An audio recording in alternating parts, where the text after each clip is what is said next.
Hey there everybody, and today I want to talk to you about spoon theory.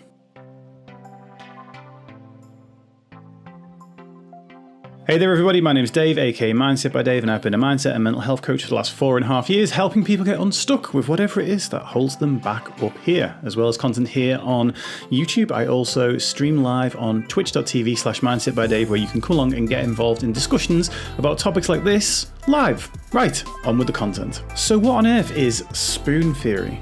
Well, Spoon Theory was a blog that was probably never intended to get the traction that it has by a lady called Christine Miserandino. I seriously hope that I'm pronouncing that right. I couldn't find the pronunciation anywhere on the internet.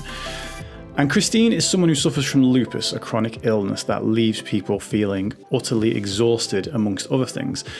The whole principle came about when she was trying to explain to a friend how it feels to have that chronic illness. Sat in a diner one day explaining to her friend about how it feels to have chronic illness, Christine had 12 spoons available and handed these out to her friend and basically said that every single thing that you do requires you to give in one of your spoons.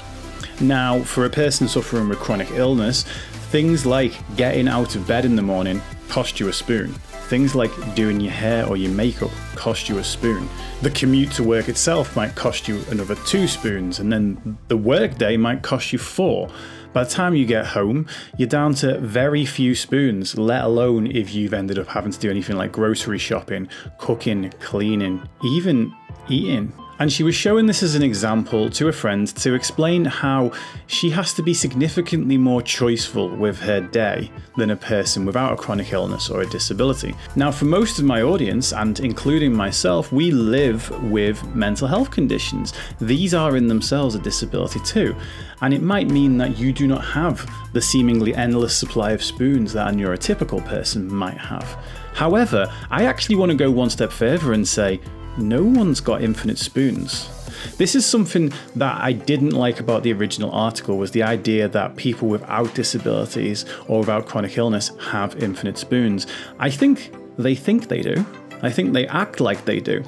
But I think in the years since spoon theory was first suggested, life has got a lot more hectic. There are a lot more demands on our time. And if you are the type of person that is out there trying to help everyone, disability or not, you're going to run out of spoons. Now, spoon theory really caught fire a lot further beyond what we think the original author actually intended for it. And it's good. It's because it puts it in a simplistic way that makes it easy to understand. It's very, very difficult to understand what it's like to fully be in somebody else's shoes unless something happens that causes you to experience the same things as they do. So analogies like this are crucial in helping people to understand something that they themselves may never go through.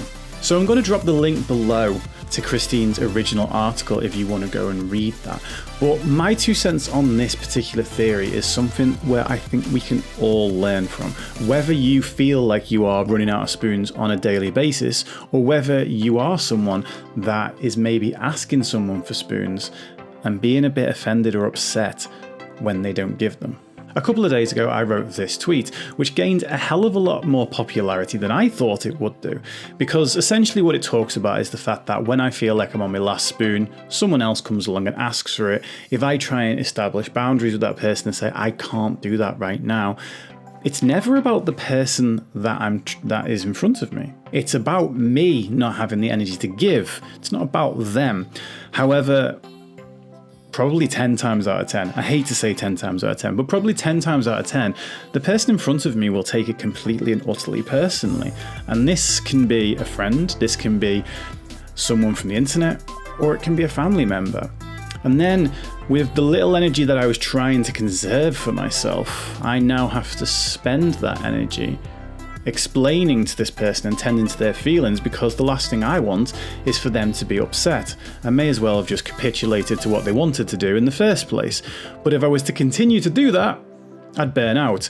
Let me know in the comments if that hits a little bit close to home. And I think the important part about this is that the expectations on both sides of these transactions need a little bit of a shift. It needs to be okay for a person to ask for help, but it also needs to be okay when the other person says no. And just like for years now with mental health, we've been pushing people to speak up, to open up, to share. I think we also need to kind of, in tangent with that, explain to people that it's okay to save one of those spoons for yourself, to say no, to conserve your own energy, and to not be vilified for it. And again, going back to this side of it, it needs to be okay for this person, when that person says no, to be understanding. I used to bang on about this expression a lot last year, which was not them and us, but all of us. What we need, as always really, is a little bit more understanding and a little bit more compassion. Because ultimately, if we're giving people our last spoon, or even trying to give out something beyond our last spoon, it ends up a little bit like this, which is no good to either side. We can become exhausted, we can become resentful. Relationships can be tested or even lost over this mismatch between expectations and reality. And we need to understand that when a person says no to us, it's quite often about what they've got left to give that day. We need to understand that other people have so many things on their plate, that we need to understand that that person may have given all of their spoons out that day. That person may have even, as Christine writes about in her article, have borrowed spoons from tomorrow to pay the spoons for today. And if that's happening, long term, you're just going to burn out faster and faster. So the moral of the story is compassion. Be compassionate to each other. Be compassionate to yourself. It's okay to say no. It's okay when someone else says no to you. And I think we'll leave it there. As always, if you have enjoyed this content, please hit that subscribe button. It means the absolute world to me. And if you want to come and join in these type of conversations live, twitch.tv/mindsetbydave is the place to be. We have a drop-in chat on a Tuesday afternoon, a Friday morning. We have a meditation stream on a Thursday called Fill Your Cup Thursday to hopefully gather some spoons back up for the rest of the week. And we have just a bit of a live, fun variety stream on a Saturday night as well. Hopefully, I'll see you down there.